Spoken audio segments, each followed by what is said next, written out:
All right, we've got a no calculator multiple choice question here. Let f and g be differentiable functions such that g of x equals f inverse of x. Some values of f and f prime are given in the table below.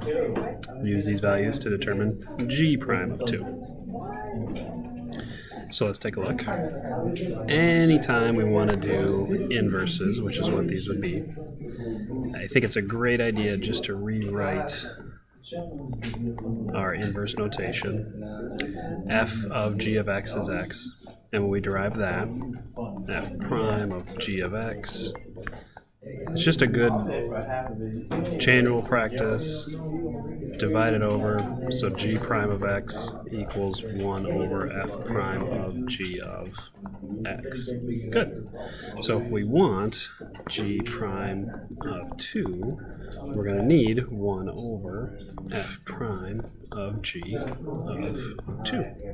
But this table doesn't give us any g's. But what we can do is we can find that f of 1 is 2, and if f of 1 is 2, g of 2 is 1 because they're inverses, xy, yx. So g of 2 is 1, so then I just need f prime of 1, which is 5. So my answer should be 1/5. Got your chain rule derivative, good to go. If a of t represents the amount of money invested at time t, which of the following differential equations describes the exponential growth of the money invested? So let's kind of take a look. If the amount of money invested has exponential growth, it needs to look like this. And in order for it to look like that, its differential equation will have to look like, okay, and let's make that a equals e to the x. Its differential equation will have to look like dA over a to be some number, which is going to get us an x.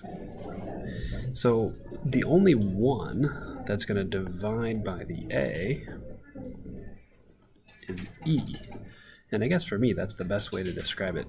Because it says exponential on your worksheet, hopefully, and you know that in differential equations to get exponential, when we would integrate this, we'd get the natural log of a. Then we would take both sides to it, and this would have some kind of an x in it. That's where we'd get our exponential from. Great look inside problem, understanding differential equations, solid. All right, we've got the integral from 1 to e squared of x cubed minus 1 over x dx. The best hint I can give you on these is if we divide by a monomial, is to try to break it up. And if we break that up, it actually ends up being x cubed over x, which would be x squared, minus 1 over x. Then it's just easier to integrate. The integral of x squared is x cubed. The integral of 1 over x is the natural log of x from 1 to e squared. And then let's put them in.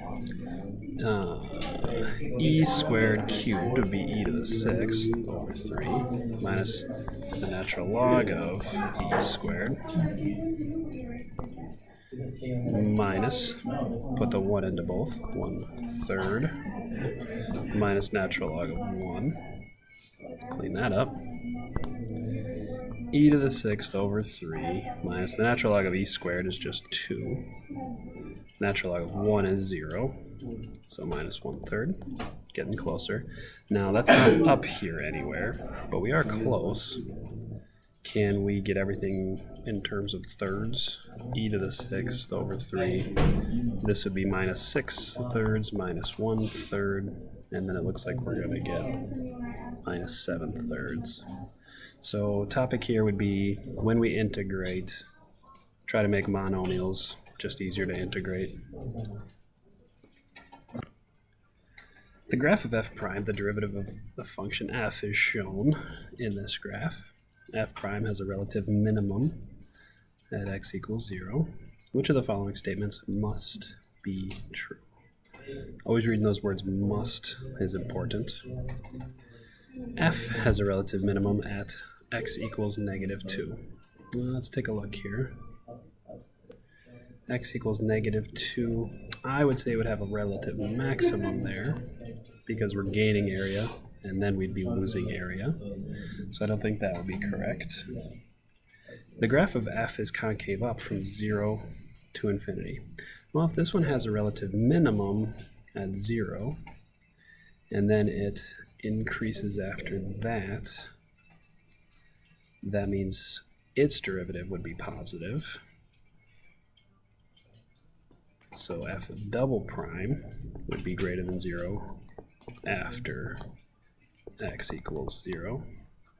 So that would be true. And f has a point of inflection at 0. Let's take a look at that.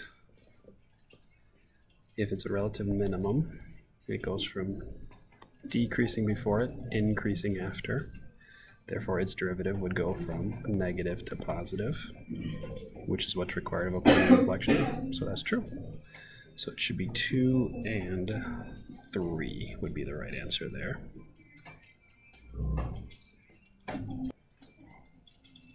And if dy dx equals xy squared, and y equals 1 when x equals 2, then what is y when x is 4?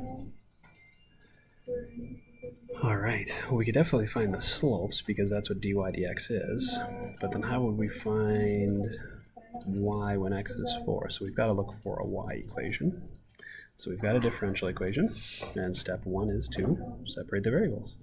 If I divide the y squared over, and I multiply the dx over, great. Step 1, integrate both sides. Now we all know a common mistake here would be writing the natural log, because we really like those on these, but it's y to the -2, so its integral will be negative y to the -1. I add 1 to -2, I get -1. Don't make that mistake. Equals, let's call it x squared over 2 plus c. Great. Now we can put in our initial condition and find c. Y -1 to the -1, I'm just putting in that value, equals 2 squared over 2 plus c. So -1 equals 2 plus c, c equals -3. Good. So let's put it back in, -y -1 equals x squared over 2 minus 3. Then let's put in the 4. -y to the -1 equals 4 squared over 2 minus 3. 16 divided by 2 is 8, minus 3 is 5. -y to the -1. So if I divide by the negative, take the reciprocal, y equals -1/5. Good to go.